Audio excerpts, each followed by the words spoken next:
Cuando tenemos una investigación, generalmente más de corte experimental, aunque también conceptual teórica, lo que vamos a tener son datos, pero esos datos, si no los procesamos, no podemos tener información.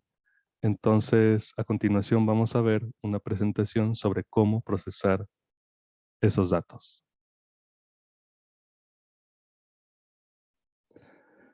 ¿Cómo podemos crear información a partir de los datos recogidos para nuestra investigación? Primero que nada, vamos a ver qué es un dato. Un dato en sí mismo no es información. Su proceso es lo que nos dará información. Es un valor casi siempre aislado, solo hasta que usamos una teoría, enfoque o hipótesis podemos ver información en los datos. Aquí, por ejemplo, tenemos un modelo de análisis de datos propuesto por Ian Day en 5 fases. Aquí abajo aparece la fuente para quien guste revisarla directamente, pero es un esquema bastante esclarecedor acerca de cómo podemos analizar datos. La primera fase, que es la fase A, dice que primero enfoquemos el tema, es decir, que delimitemos el tema que queremos investigar.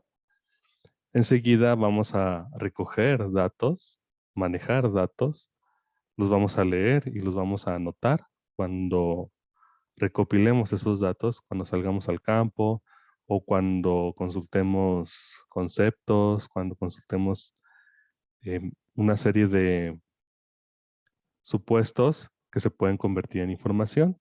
Enseguida tenemos la fase B, que consiste en crear categorías, asignar categorías, subdividir y separar para enseguida vincular y unir los datos.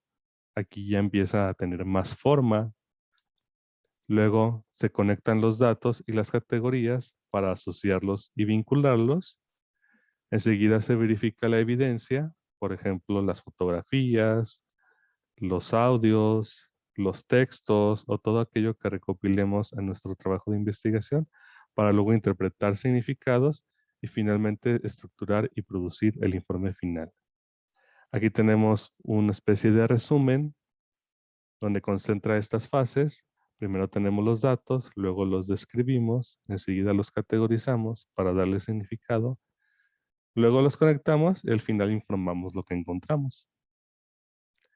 Entonces, bien, vamos a ver con esta serie de ejercicios, digamos, o de representaciones visuales, cómo serían los datos. Allí está una imagen del Lego y están todos los datos sin mucho sentido, sin mucho orden, como pueden ver revueltos. Luego los vamos a limpiar en una base de datos, que sería el proceso de categorizarlos, de asignarles categorías, nombres, pues para empezar a darles claridad. Enseguida los vamos a analizar. El análisis generalmente viene a través de las teorías, de los conceptos teóricos que nosotros vamos a usar para interpretar esos datos. Luego los vamos a presentar de forma visual. Aquí ya empezamos a darles más orden.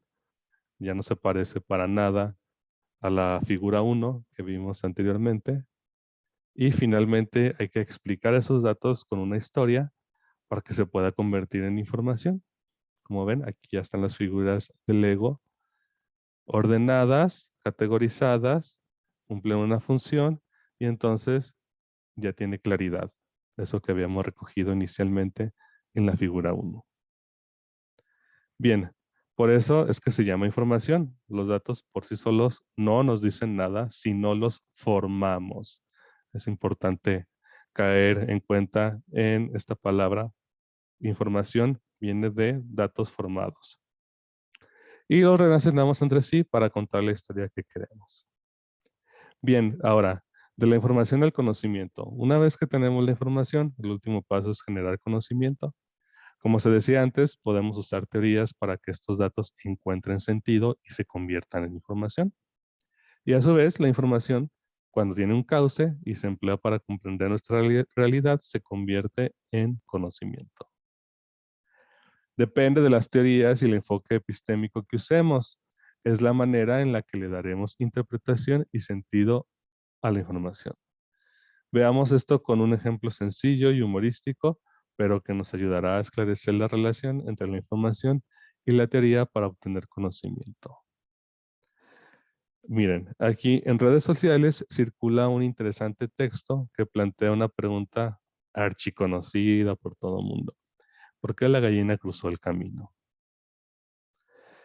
La respuesta nos ayudan a comprender mejor cómo, a partir de la visión teórica o entendimiento de la realidad, podemos responder esta incógnita.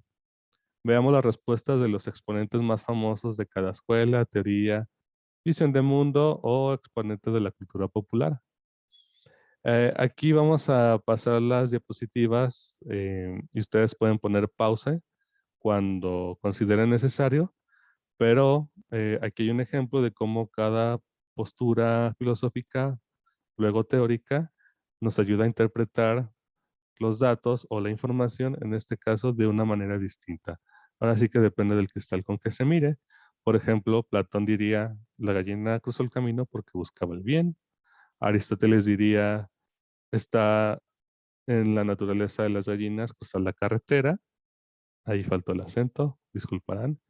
Luego Marx diría, era una inevitabilidad histórica. Moisés, desde la perspectiva religiosa, diría, y Dios bajó de los cielos y le dijo a la gallina, cruza la carretera, y la gallina cruzó y todos se regocijaron. Y así podrán ver lo que diría Hipócrates, lo que diría Martin Luther King, lo que diría Bill Gates, lo que diría Freud, lo que diría Einstein, lo que diría Hemingway, Homero Simpson, incluso Shakespeare, cruzar o no cruzar, esa es la cuestión. Cristóbal Colón, Donald Trump, desde su visión muy capitalista, y que le pagué para que lo hiciera, etcétera, etcétera. Entonces, ustedes pueden ir observando quién dijo qué respecto a esta pregunta. Entonces, si lees las respuestas a esta pregunta, te dirás cómo no hay una explicación, te darás cuenta, perdón, de cómo no hay una explicación unívoca. Cada teoría es una forma de ver y de comprender el mundo, y para eso sirve el conocimiento, para observar las distintas perspectivas. Entonces, pregúntate, ¿desde qué postura o planteamiento teórico vas a iluminar tus datos y tu información? Entonces, esperemos que este ejercicio les funcione como una manera de reflexionar al respecto para que puedan encontrar el mejor modo de interpretar su información para su investigación. Muchas gracias por su atención.